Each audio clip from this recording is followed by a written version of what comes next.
गजाननं भूतगणाधिसेवितं कपित्थजम्बूफलचारुभक्षणम् उमासुतं शोकविनाशकारकं नमामि विघ्नेश्वरपादपङ्कजम्।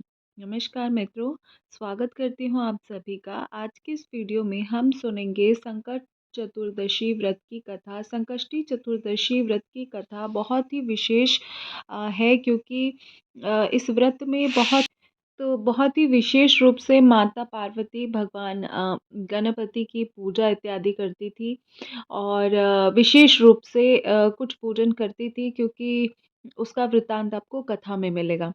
तो आइए सुनते हैं संकष्टी चतुर्दशी व्रत की पूजा विधि और कथा।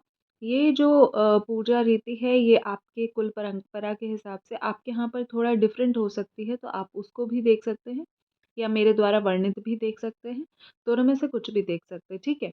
और अगर आप चैनल पर पहली बार विजिट कर रहे हैं तो हमारे परिवार का हिस्सा बन जाएगा, चैनल को सब्सक्राइब कर लीजिएगा, और वीडियो पसंद आए तो लाइक शेयर ज़रूर कीजिएगा। तो आइए सुनते हैं संकष्टी चतुर्दशी व्रत के बारे में। पार्वती जी ने गणेश जी से पूछा कि अगहन की कृष्ण चतुर्दशी को संकटा चतुर्दशी कहलाती है। उस दिन गणेश की पूजा किस रीति से करनी चाहिए? गणेश जी ने उत्तर दिया कि हे हिमालय नंदिनी, अगहन के पूर्वोक्त रीति से गजानन नामक गणेश की पूजा करनी चाहिए।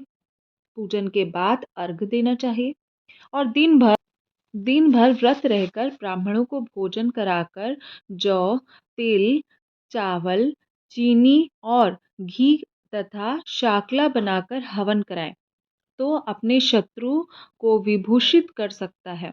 इस संबंध में हमें एक प्राचीन कथा सुनने को मिलती है। वो कथा मैं आपको विस्तार रूप से सुना रही हूँ। प्राचीन काल में, त्रेता युग में, राजा थे दशरथ नाम के एक प्रतापी राजा थे। वे आखेट प्रिय थे। एक बार अनजाने में उनसे एक श्रवण कुमार नामक ब्राह्मण का आखेट कर वध कर दिया। उस ब्राह्मण के माँ बाप अंधे थे, और माँ बाप ने जब ये जाना कि श्रवण कुमार की मृत्यु राजा के बाण से हो गई है, तो उन्होंने पुत्र वियोग में उनको शाप दे दिया कि जिस प्रकार पुत्र वियोग में, पुत्र शोक में हम मर रहे हैं, उसी प्रकार तुम्हारा भी निधन पुत्र शोक में ही होगा। इससे राजा को बहुत ही चिंता हुई, और उन्होंने पुत्रेष्टि यज्ञ कराया। फलस्वरूप जगदीश्वर ने राम रूप के अवतार लिया। भगवती लक्ष्मी जानकी के रूप में अवतरित हुई थी।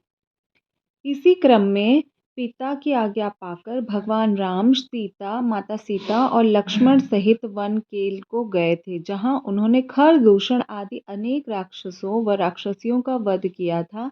इससे क्रोधित होकर रावण जी ने सीता जी का अपहरण कर लिया था।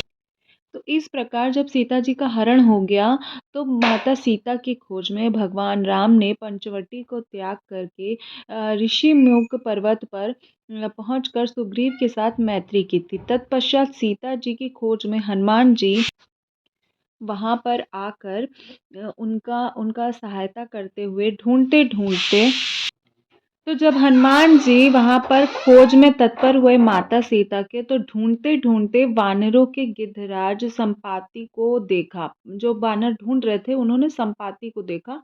इन वानरों को देखकर संपाति ने पूछा कि तुम कौन हो, इस वन में कैसे आए हो, तुम्हें किसने भेजा है, और यहाँ तुम्हारा आना किस प्रकार हुआ?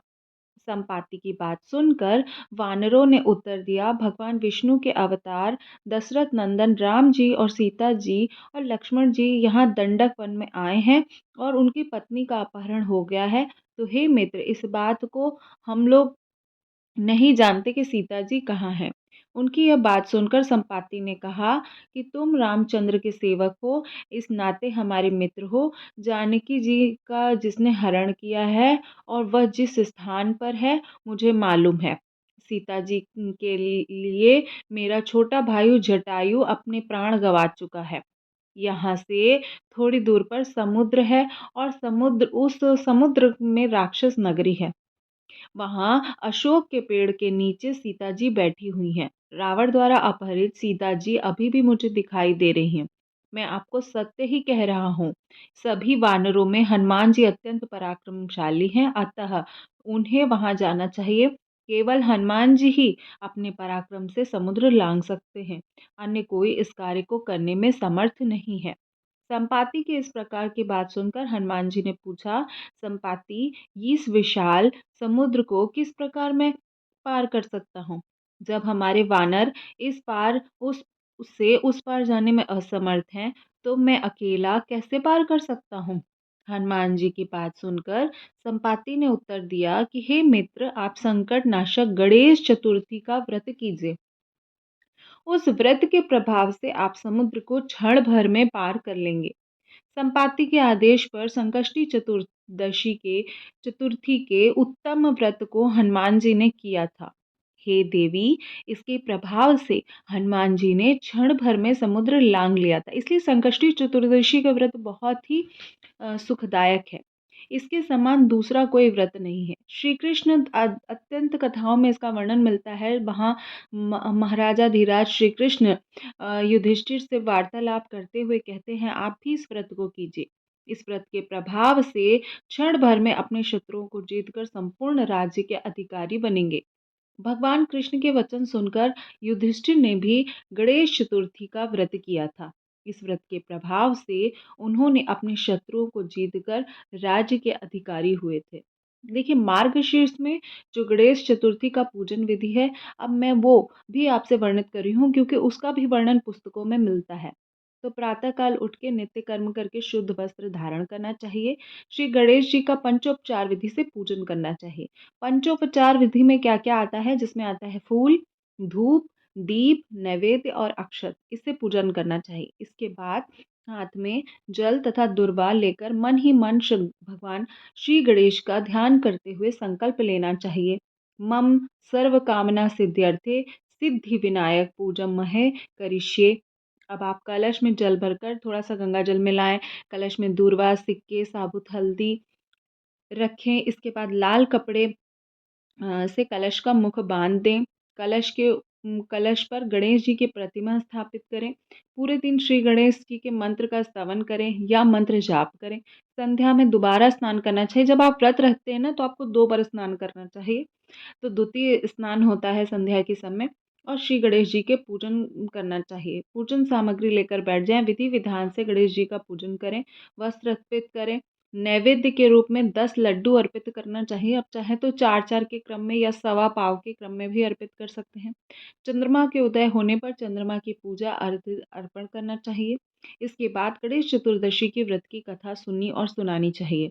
जौ, चावल, तिल, चीनी, घी से हवन करना चाहिए। देखिए, 5 चीज़ों से ही हवन होता है।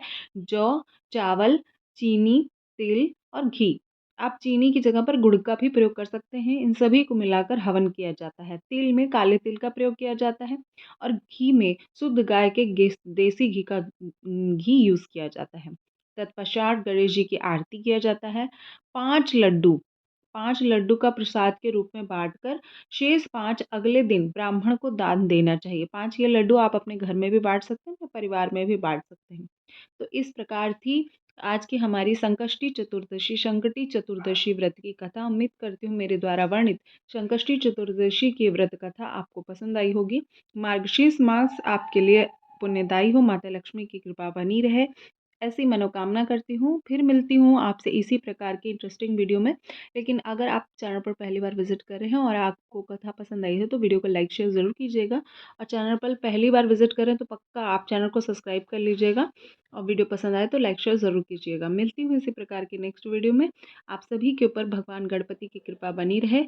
तब तक के लिए नमस्कार।